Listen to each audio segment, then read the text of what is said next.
Welcome to Masters of Self University podcast, your highest source of sacred truths and universal wisdom.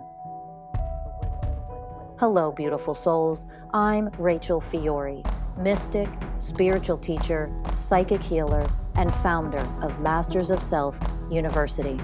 Join our journey of soul transformation as we deep dive into this latest episode.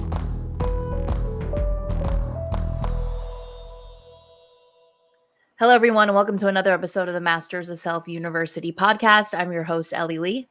And I'm your host, Danny Morley. And today we are joined by mystical coach of Oneness, Treloar Hocking. Hi, Treloar. Hi, I'm really glad to be here with both of you. I missed you. Yeah, I missed you too. Your topic today is really interesting because literally me and Danny were just having a whole conversation about friendships and family. And I think it's one you just keep having, right? Because there's so much that goes to it. There's no blueprint for any of it when you're on the awakening path. And I think this is a topic that a lot of people struggle with because there's so much to it. So I'd love for you to just start. Yeah, thank you. I wanted to talk about this because for me, in my awakening path, this was definitely an area that kind of stopped me in my tracks. There was an enormous amount of anxiety when I anticipated who I was going to become, what I was going to change into as a result of just really diving in and starting to get really serious about doing the work, as we say, the real work. And I can remember working with Rachel at the time and literally in fight or flight in my body going, oh my God, what does it mean if I become something different than I am right now? Because I'd spent so many years in my life really just, trying to survive it, trying to get by it. A lot of the programs that I had around me were so that I could show up, right? So I could show up in the roles that I played. Being a mother, being a daughter, being a sister, being a friend, being a mom, that there was so many programs that ran inside me so that I could show up doing those things. And so the thought of like dismantling that, right? And because I wasn't on the other side, I had no idea what that was going to feel like, what it was going to be like. Was it going to be easy, hard, tumultuous, exhausting? I had no idea. And who was I going to be on the other side of that? Was I going to be able to relate to myself? Or was I creating something completely different? Was I going to be able to relate to my kids, to my best friends? What did that mean? And so I just wanted to bring it up because I am on the other side of it, and obviously continuing to work through that all day, every day, and I will for the rest of my life. But I thought it would be really useful to talk about it. And I know we all have a lot of experience in this area. Yeah, and it's something that with me talking to people who, are coming in and looking for coaching, and that is a fear that I've heard come up in a lot of the consultations, like, oh, am I going to, what happens if I elevate? Will I lose my partner? Yeah. Will they not come with me? Or will I have to, this woman asked me this before, will I have to break up with my partner? Like, no, of course not. But as you heal and as you elevate and as you evolve, you might choose from a place of power that you don't want to be with somebody that treats you like X, Y, and Z, right? And if that is your partner, then maybe you might make a choice. And I think there's a lot of people there that subconsciously may know that and may know all of these relationships are toxic, but they are feeding me in some kind of way. So I allow them to just be as they are because that's very safe and very comfortable. And if I actually walk this path, I'm going to have to actually face the truth that this is toxic, or this person isn't actually very nice to me, or, whatever it is that we've got going on. And that is part of walking this path. But the irony is the only people that you truly lose are the people who were never really there for you. Yeah. I love that so much. I think too, it's so much attachment, right, to wounding as well. And it's like the labels to it, the friend, the daughter, the mother, like all of these things. It's everything. So when you grow up in separation consciousness, right? And you're so disconnected from what and who you are. Me and Danny were talking about this yesterday about how every love song is just about you, and it's about you, and it's about you, because we've been conditioned and brought up in a world that's never about you find that within, you find that without, right? You find it outside of you. Yeah. And so the grieving because I had no idea that when you awaken, you lose people. Like that wasn't like a thought in my mind. Like I just thought like, oh, I'm just going to become this. And then like people will just get used to it. And it's like, no, hell no. You will grieve and you will lose a lot along the way. And obviously as you lose, you will gain as well. But that doesn't mean that there are so many that go. And so for me, I had to look at, well, what are you not wanting to feel? And what are you so afraid to lose? And it was a lot of loneliness for me. It's like, who am I without them? And what am I going to do without them? Because we're so set on, well, these are lifers and we're going to do this and we're going to till the end and all of these things. And all of that is just attachment for me, at least I'll speak for myself, which is like attachment to them, because without them, then I'll have to feel this deep loneliness that's always been there that I didn't want to face. Yeah, I love it. And you're so right, because one of the things that I've really committed myself to since, the middle of last year is working through detachment, right? And it's why I can sit here and see the other side of all of that anticipation to change was literally my attachment to who I was. So to give you an example, it's like, who will I become if I do this deep dive and I alchemize all of the pain and the woundedness within me? And why am I afraid of that? And so my child in me, was saying, well, how will I be safe? I created all these programs of safety. I showed up in these relationships the way you wanted me to. So if I change, just to give you an example, if I change and I stop showing up the way you want me to, what does that mean? Because when I was little, it wasn't safe to do that, right? So what's the difference now? How is it that I'm going to change and show up and still feel safe? Where's that safety going to come from? And what I learned, in the healing process and what we learn at MSU is you become super powerful. And the more you heal, the more powerful you become. And I didn't know that at the time when I was anticipating this change. I didn't know that in my healing journey, the side effect would be this internal power, this incredible love for self, this honoring of, my true self, my higher self, my soul self, not the ego self, if you will, right? And it was the ego, that armor that I'd created around myself of safety in this example that was in jeopardy.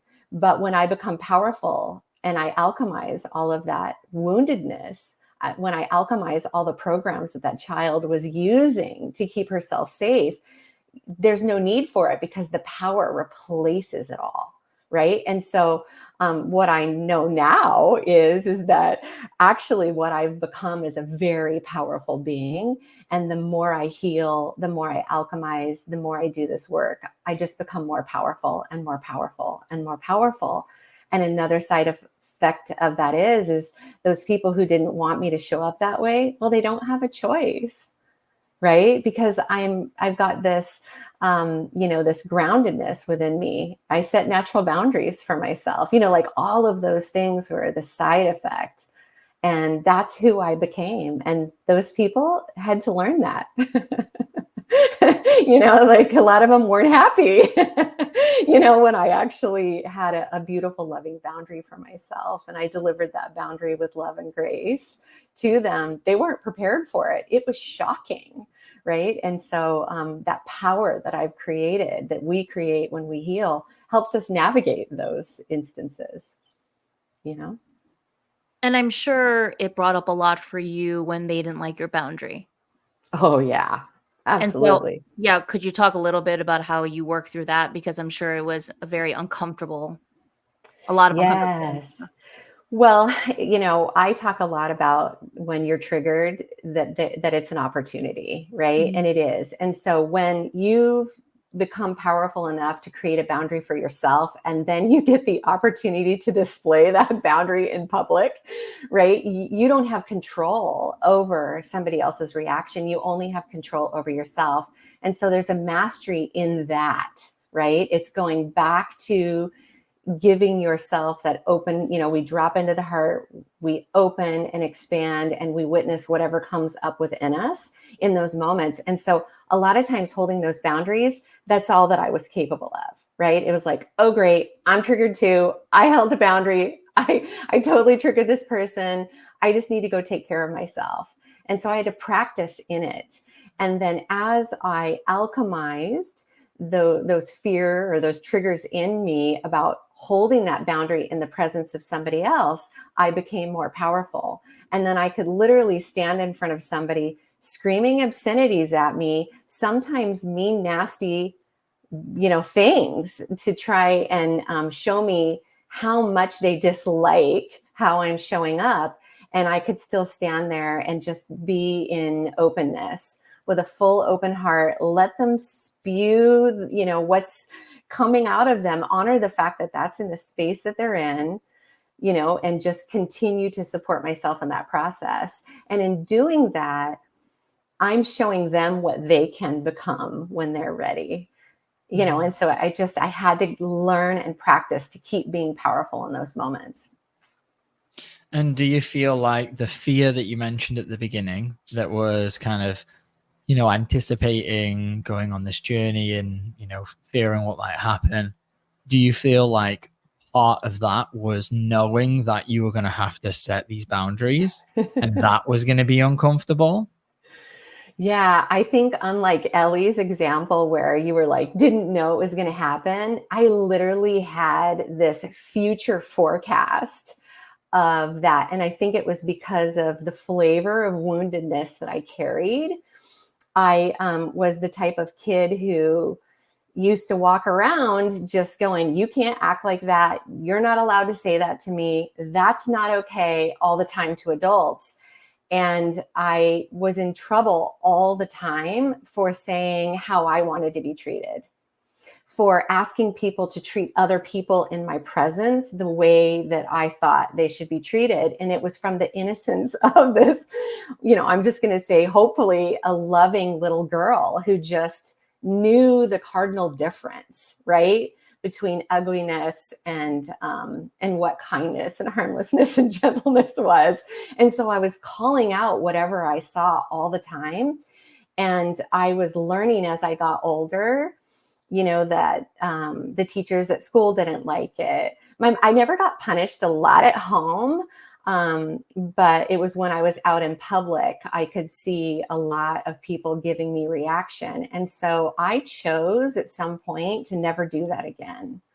And so it was me future forecasting that, oh my gosh, if I'm going to take that back in me, if I'm going to show up with all the things that I've coveted and hidden that nobody liked seeing, what's life going to be like for me when I start showing up like that? And that was what was so scary for me.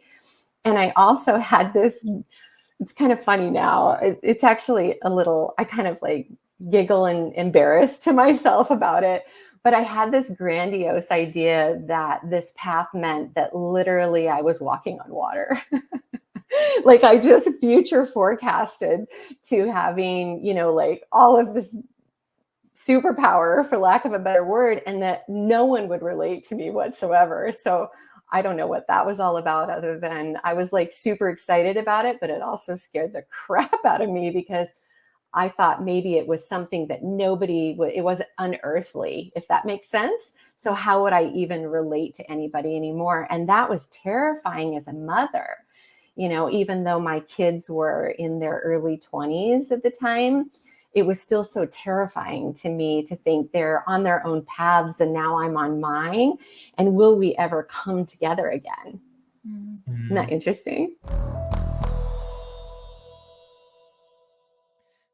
Quick announcement, podcast listeners. We are currently enrolling our August group class. We will begin August 12th, Monday at 5 p.m. PST. That will be 8 p.m. EST. So if you are ready, you've been listening to this work, you're feeling a nudge, yes, it's time to start this work. It's time to start awakening to your programs for real, to elevate your consciousness and obviously transform all the pain that's blocking you from becoming the best, most loving version of yourself. So if you are ready for this journey of inner transformation, please sign up for a free consultation in the show notes below. And I look forward to seeing you there. Enjoy the rest of this podcast. Yeah, because part of the trap there is the, like the spiritual matrix. When we're coming from separation consciousness, we think that like, oh, well, there's being spiritual and then there's not being spiritual. And the irony is, like, I'm pretty sure if you Google what spirituality means, it's that you understand that everything's connected. And even this idea that, oh, there's a spiritual practice and I do spiritual things, like everything is spiritual. That's what it means. It's that everything is all connected. So this idea that some things are spiritual and one path is spiritual and this path over here isn't, and I'm choosing the spiritual path. It's like, in reality, it's realizing, well, everything is the spiritual path because everything is all connected. And yes, some may be more elevated and some may be more closer to divinity, but that doesn't mean that, the barber who works in the shop down the road who's cutting hair doesn't mean that they're not walking their own version of a spiritual path. That might be exactly what this soul came to do and learn in this life. We don't know. Or it might not be. They might be completely running away from their potential and have no idea and not awakened at all. Who knows? But this idea that there's like, oh, there's a spiritual path and it's this way is in my position, from what I see, is that's just a manifestation of being in separation. Yeah. And obviously everything that we learn through Rachel and MSU is all about oneness consciousness and bringing. That's why I love this work so much. You become it becomes part of you become part of it's part of your life. You move through it. It's not about like saying, oh, well, on Sundays I practice my spirituality. It's no, every day, every interaction that you have with every person, that is your spiritual practice, because we're all connected. And so if I'm being an asshole to somebody today and say, well, on Sundays I'll be spiritual and I'll go to church and I'll do everything, like, that's not integrated at all. And to me, that's not what a spiritual practice is or could or can be. Yeah. And I'll say too, now I know, because that story about my kids, for instance, that was over 10 years ago, and I was a Reiki master at the time, and it wasn't something you walked around going, I'm a Reiki master. It was a very different time for me.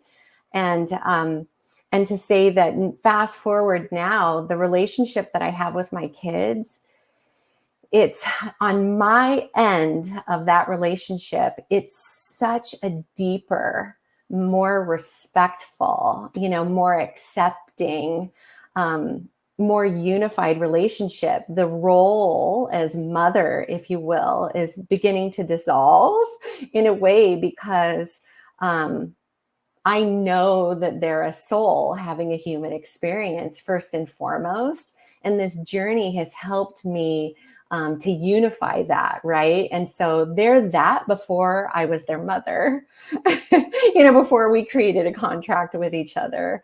And in this work that we do at MSU, when we learn the 20 universal ways of oneness, we learn, for instance, one of the highways is the way of honoring. And so as I develop this within myself and as I grow and heal and become more of these ways, I have the capacity to honor them, as opposed to command over them, right? Or to know better than them through experience. It's a completely different relationship. And I couldn't foresee that, right? I couldn't even understand if I changed what our relationship would be like. And through this process and this mastery of self, at our organization, it's so effortless. There isn't any doing. It's just to continue to become, and they get to see what kind of mother I show up now. And it wasn't easy for them at first. I can tell you that. I'm like, my daughter would be like, I don't even know who you are anymore, just because I started meditating and I was coming from a place of stillness for the first time in her life, as opposed to reactiveness, for instance. And so they've seen this change in me over these years, right? And so now there's this beautiful fluidity there. And I think that the more I consistently show up in this new me, this continually evolving me, any of the programmings that I gave to them, they have the capacity to heal that, if you will, right? Any of the pain points that I created for them as their mother. And in that, we become closer, if that makes sense. I can't control their healing. It's not my job, it's theirs. But if I can show up so consistently in this work, we're actually more close, in a more beautiful, in a real way than we ever have been before. Yeah, I mean, I have not seen my family for almost 2 years now. I moved across the country and I have not visited. And I can't imagine what it would be like to interact with any of them in person at this stage of the game.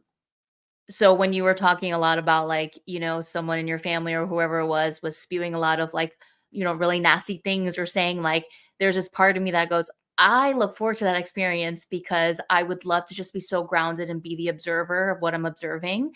But before I left 2 years ago, I was not the observer. I was the, you want to go, and then getting entangled and entrained and just fighting and going off. And so it would just be an experience to be able to be so rooted and to see everything for what it is. Because when you can't see everything for what it is, that's where you suffer. And I have not been free for so long because of that. And so I just kind of look forward to the experience of, how far have you come, Ellie, when all of that is still existing and all of that hasn't shifted, but you have. How will you show up? And so I think this is something for all of us, because my friend texted me yesterday and she told me this old quote. She goes, yeah, like, you think you're enlightened, so you go spend time with your family, right? And it's like, it's so true. Like, until I step back into that matrix, I won't truly know, who it is that I've become, until I've really stepped into that. And so it's something that I definitely think a lot about. I can feel that I'm not ready right now, because if I really did see some of them, it wouldn't be cute. But that's just where I'm at in my journey of still moving through a lot of the pain. Yeah. Yeah, I can appreciate it. For instance, I went home in May, so just a few months ago from when this is being recorded, and it was a big family birthday. And so all of my close family was there, sisters, their kids, things like that. And, aunts and uncles and whatnot, and grandparents and great grandparents. And I remember one of my family members running a program that she runs quite frequently. And it's a program of unworthiness, where she'll point out the, maybe what somebody in 3D society would think would be a fault.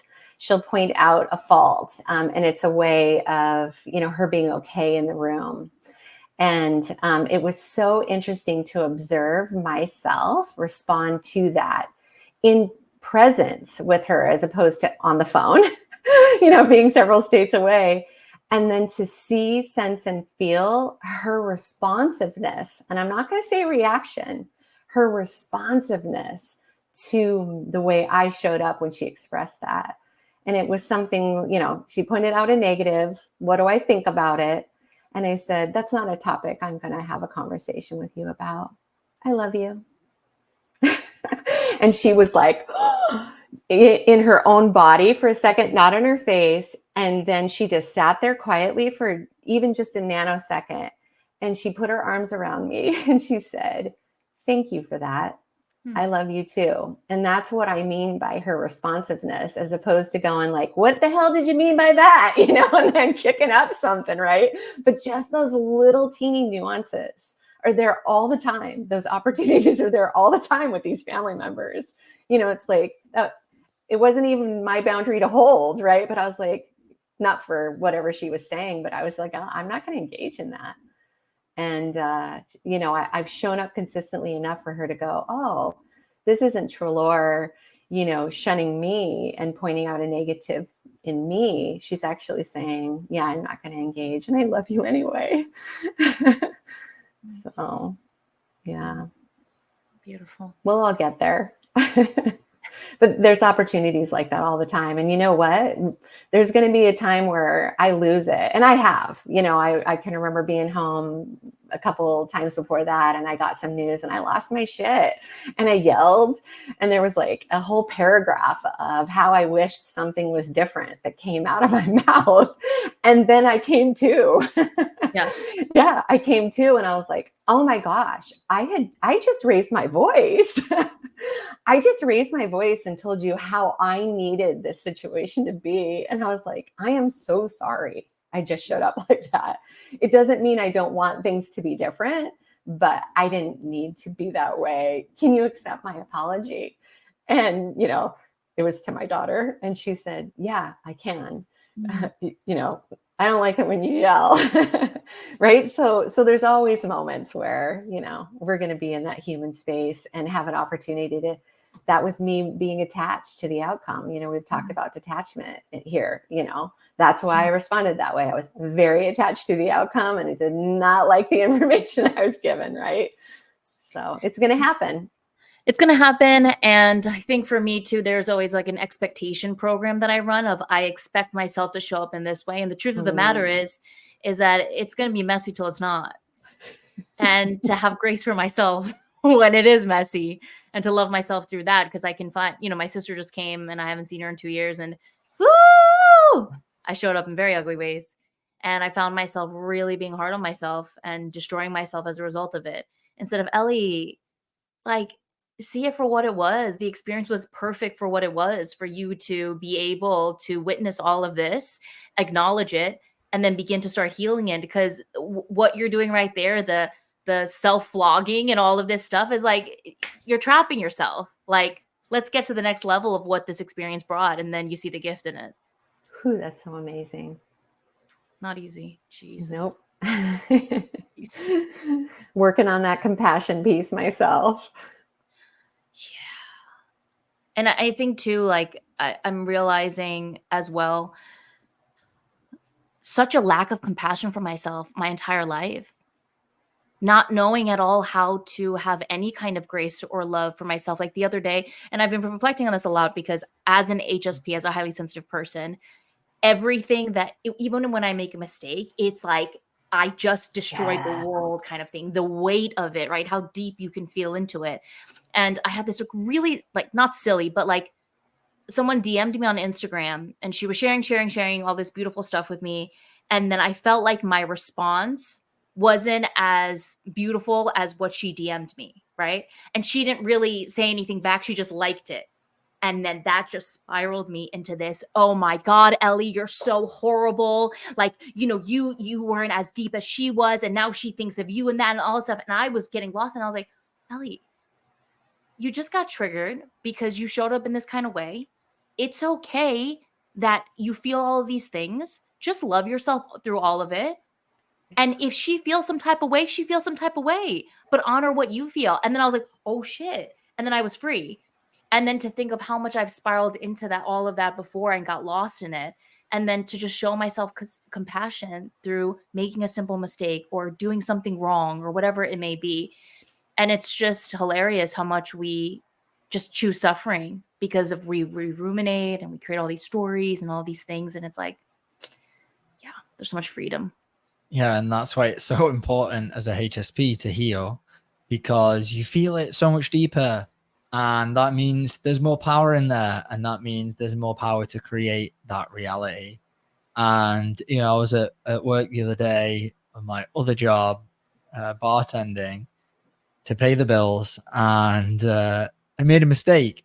And I could feel exactly what you were just sharing, Ellie. Like, oh, I felt so bad. I felt so wrong. And I started to recognize how I just wanted to live in that frequency, and I wanted to stay there and really like shame myself for it and make myself feel bad.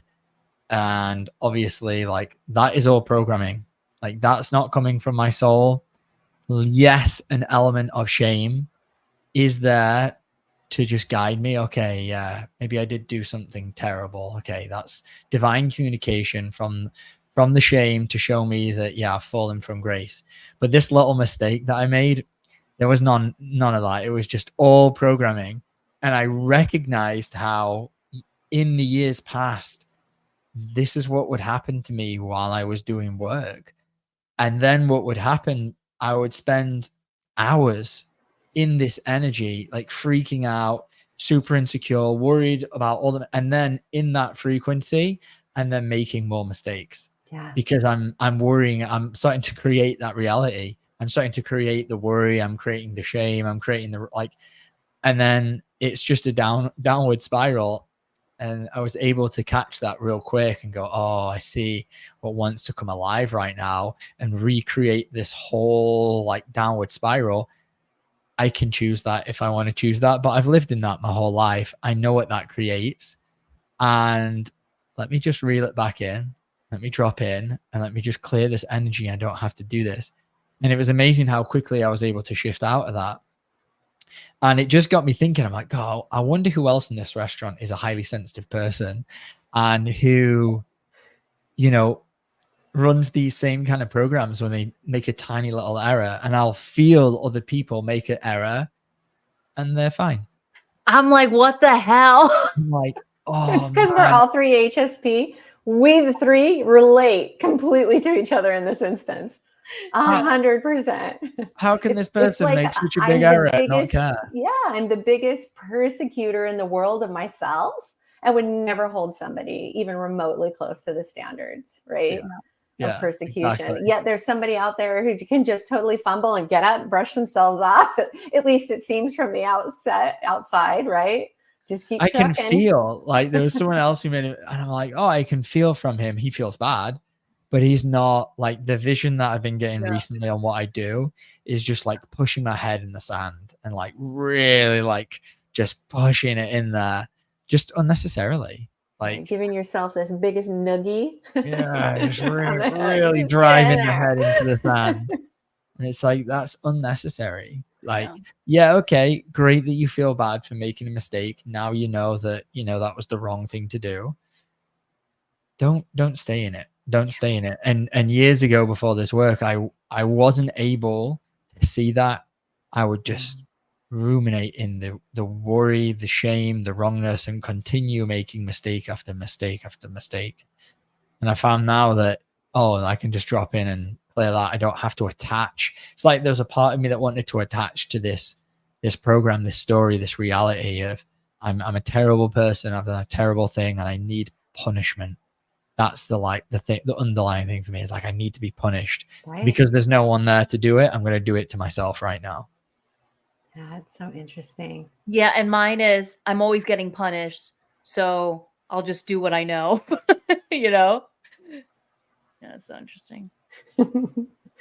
Oh my gosh. And I had an opportunity yesterday to hang out with some friends, a couple of them newer friends, a couple of them old friends, and just to be that observer of showing up as this new person, you know, in front of friends that I knew before, and just observing myself, like, am I going to make a mistake? Or, you know, because we're on this topic, was that just a mistake? You know, and so there's still that child in me that's hyper vigilant, you know, to not step in it or do something because she doesn't want, you know, that friendship taken away. So she's still alive in there, right? And in those moments, it's just the opportunity for me to witness, like, oh, you're there, you know, and if I can't drop in to take care of you now, I know you're there, and I need to pay attention to you later so that I can show up in, you know, in my friendships in this example, you know, free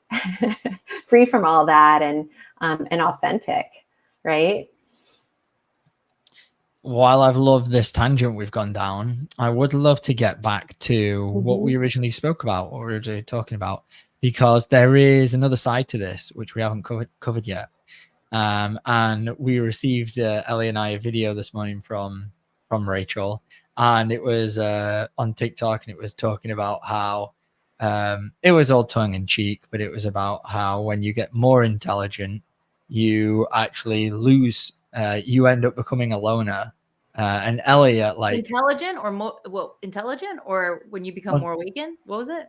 In the video, it was intelligent, right? Oh, Because it was by Nikola Tesla. oh yeah. And that was the video. Obviously, we're relating it to, well, true intelligence is like, you know, reading between the lines. It's not the intelligence that we've grown up believing in, right? And I would say the more awakened you become, you do become more intelligent because you're able to see beyond the programming mind, the what's given. You're able to see through those lines and see truth.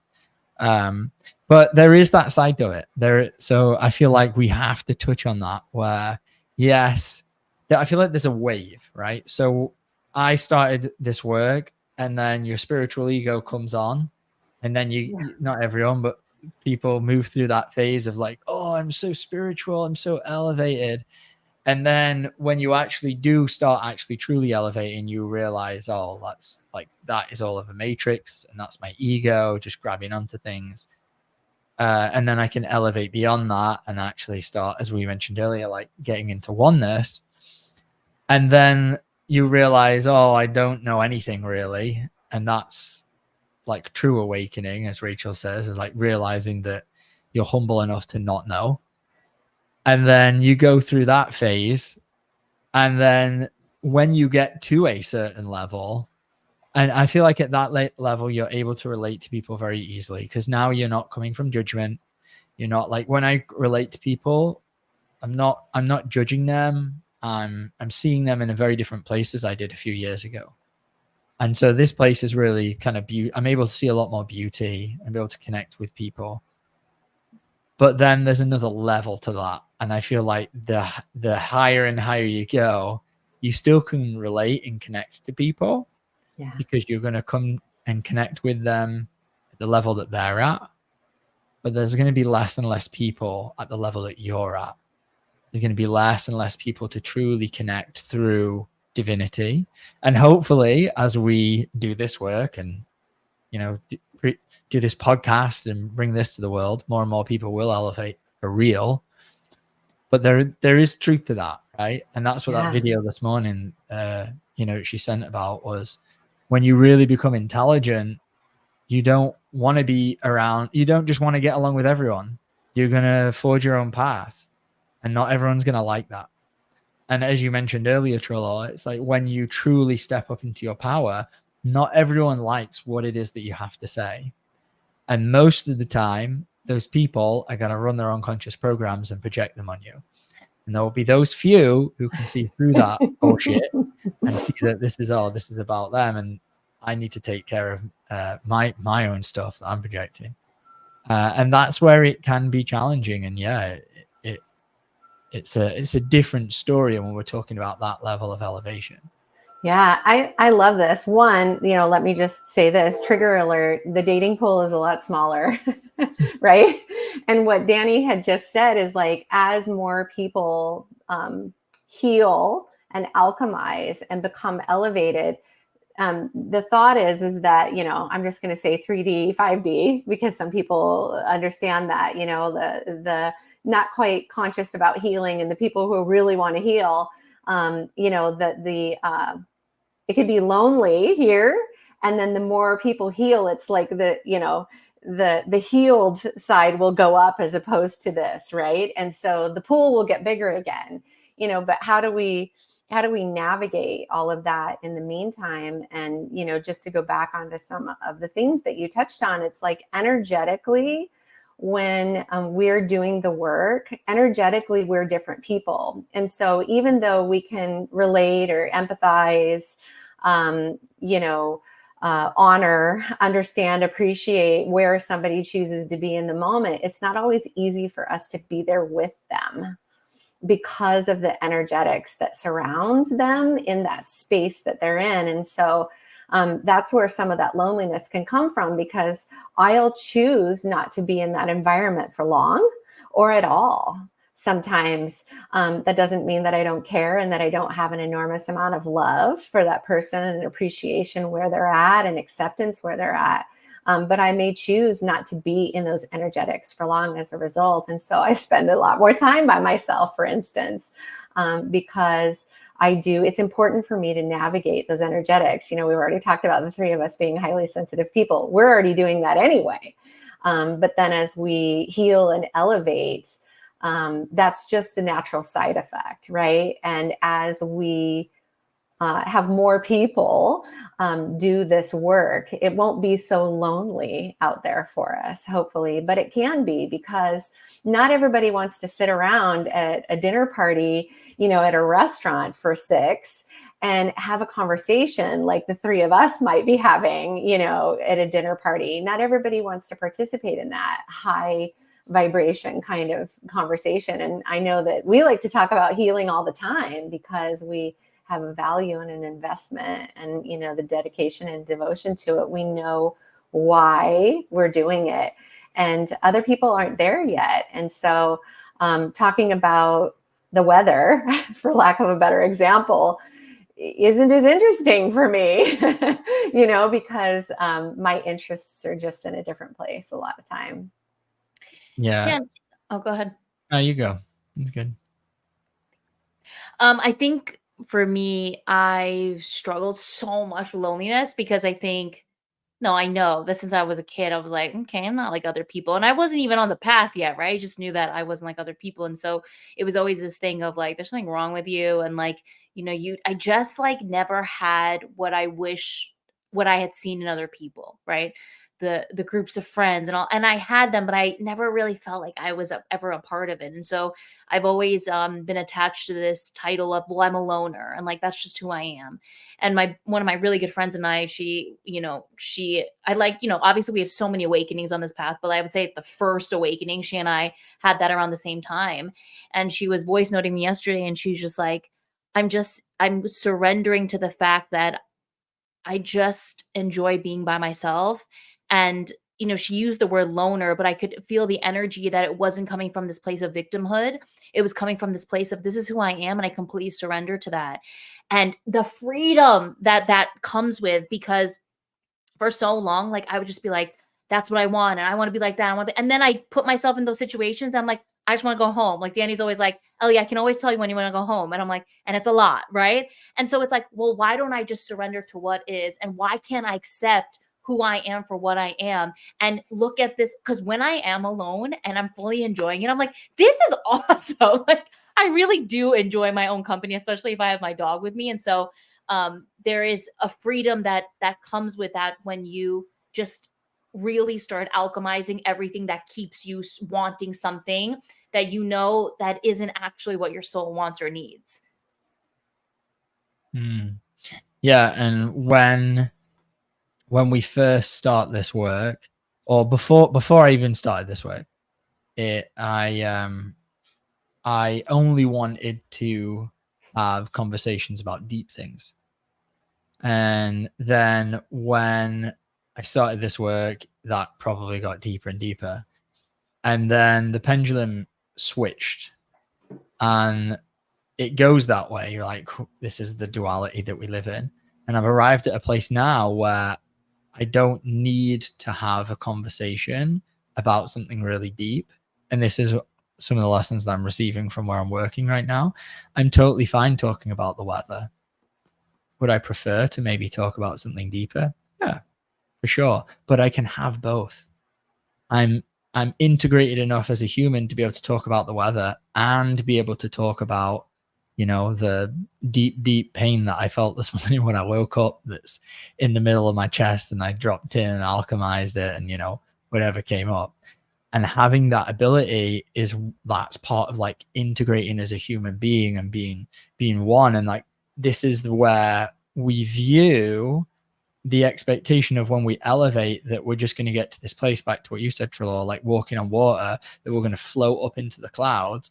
And all of that is the spiritual matrix programming. Yep. And truly what elevating is becoming more grounded in the human that you are. Yeah. Yes, being able to have these really beautiful, deep conversations, but also being able to sit in the barber chair and shoot the shit and like have to me, what now feels like a real human conversation, a human interaction where you don't really know someone, you may be talking on the surface, and maybe it goes deeper, and that's wonderful. And before I started this work, I didn't have that capacity. I only wanted it to be deep. And it's showing me now, like, I'm able to go and have all these conversations with people who have no idea what I do for work, no, like this work, no idea what path I'm on, and still show up in the exact same way.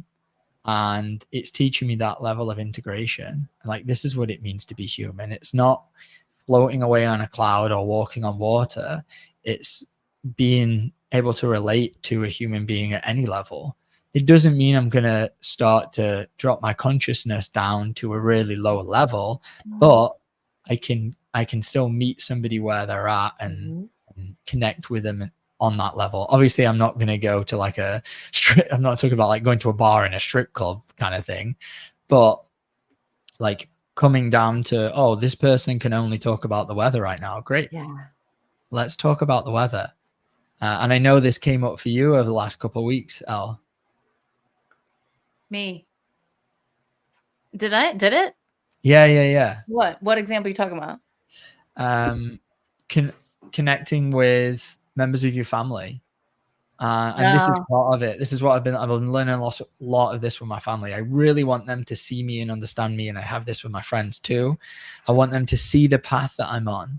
And it frustrates me that they don't. And I realize, well, it's because they're not on the path. Why am I trying to take them to a place that they don't want to go? Yeah. How undivine is that? Isn't divinity honoring where they're at and honoring where I'm at and connecting with them through whatever means that they're available to connect to? And whether that's all talking about dogs or cats or, you know, whatever it is that they're into, that's where I'm going to connect with them. And if they can't go any deeper, that's okay, because I don't need them to go any deeper. I can just connect with them from my heart, from where they're at, and that's enough. Why? Because I connect with myself first.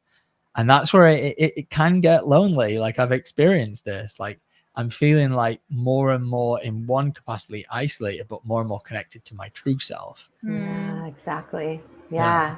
When we are I love that one that you called it into, you know, really recognize that we get grounded into our body, because, you know, for me to go, oh, I'm going to walk on water is so typical of me because of everybody always telling me, get into your body. You know, I've had any teacher is always like, would you get into your body?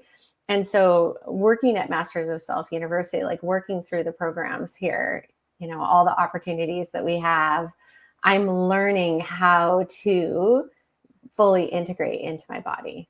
Right. And so that's been really, really vital for me. And it's what's allowed me to really connect to my power, because, you know, we have, you know, the earth and the sky, if you will, you know, like I need to be evenly connected to both, not more up or down either way. And to find that, knowing that sometimes it'll be 70% sky and 30% earth, and sometimes it's 70% earth and 30% sky, but just to have that flexibility and that ease for me to really be integrated in this body has really changed how I show up as well.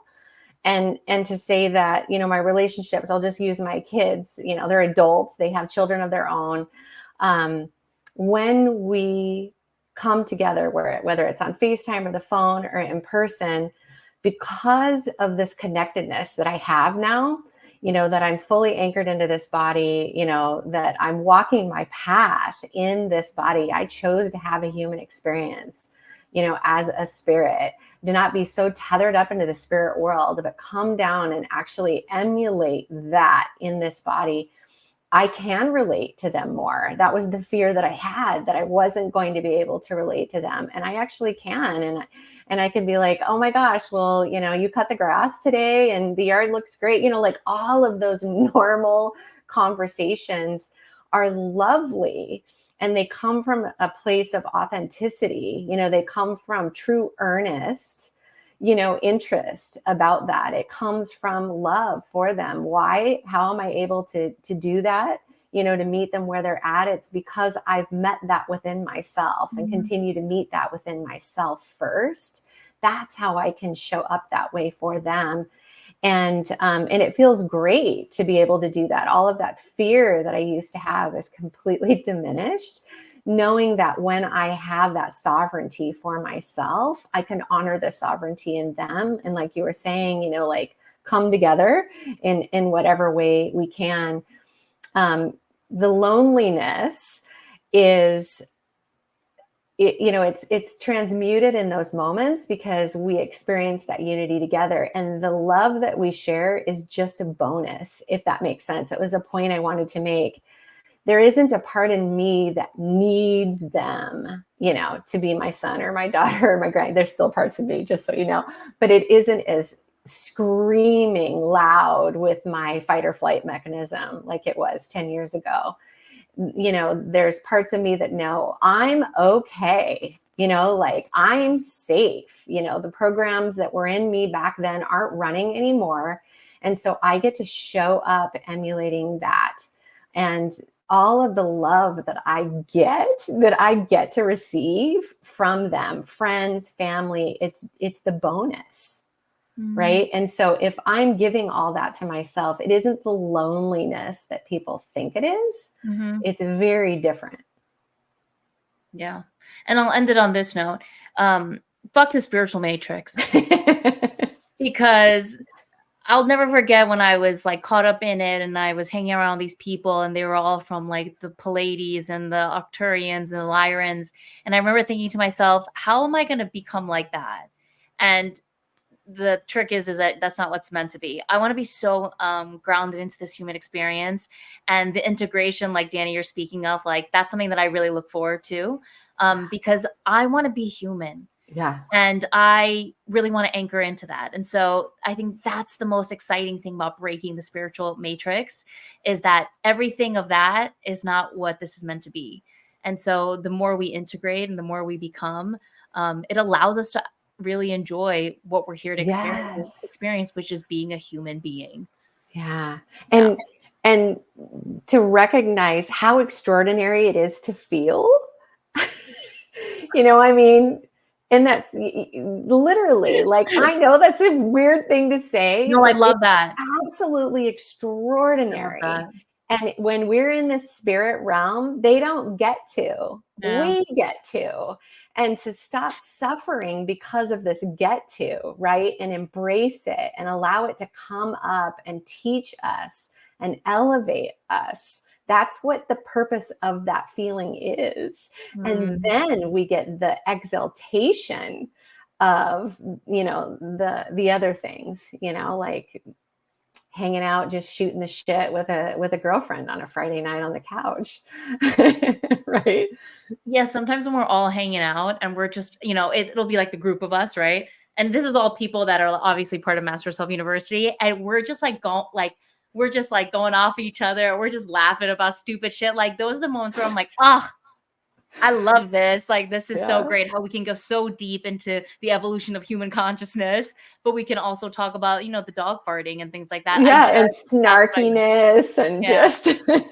And that's oneness, right? And that goes back to what I was saying earlier, is it's not just being human, isn't just about being a spiritual being. It's like being a human being. And this is everything that Rachel teaches, you know. Those interactions of, you know, laughing about the dog farts are just as much as, you know, value. human, value as a human being, as, you know, talking about, you know, the nature of a soul or whatever. So I love that. Thank you. And Rachel teaches me all the time, just by the way that she shows up in her humor and her realism, to just get the fuck over myself already. And it's wonderful. Like, she shows it to me all the time, just by, you know, emulating all that she is and being earthbound, right? And totally here and rooted in. And so, so thank you. You know, a lot of those fears, like I started out this conversation with, are gone because of all that learning. And don't be afraid to do this work. Don't let, you know, the anticipation of the unknown, shackle you from really having the courage to dive in, because yes, it can be quite a roller coaster ride. but the other side is actually this richness that you just Yeah. didn't know was possible. And, the three of us are discovering that all the time in the muck, and out of the muck, Yeah. with each other, with others, and it's just it's just part of the journey. Yeah. So jump in, get in the pool. Yes. Yes. We want you. If you are like us three and have got lost in the spiritual matrix, come join our group class on August 12th. It's going to be Monday at 5 p.m. PST, 8 p.m. EST. Come join and learn this work, learn how to get, how to fully integrate and become a grounded human being. And if you've not got lost in the spiritual matrix, brilliant. Come join anyway. You don't have to go through that step. Good job. Yeah, exactly. Yeah. So that's the details. If you're interested in really understanding your programming and authentically walking this path, please jump on a free consultation. We'll talk through exactly how we can help you. And I'd love for you, I'm sure when this is released, it won't be too long. So I'd love for you to join that group class, because every group class we have is absolutely incredible. So I look forward to seeing you then. Ellie? Like, share, subscribe, comment. It helps us to keep running this podcast for free. And make sure you follow Treloar, Danny, and Rachel and me and everyone else at MSU, and really get to know what we do and how it can change your life. Till next time, we'll see you guys later. Bye.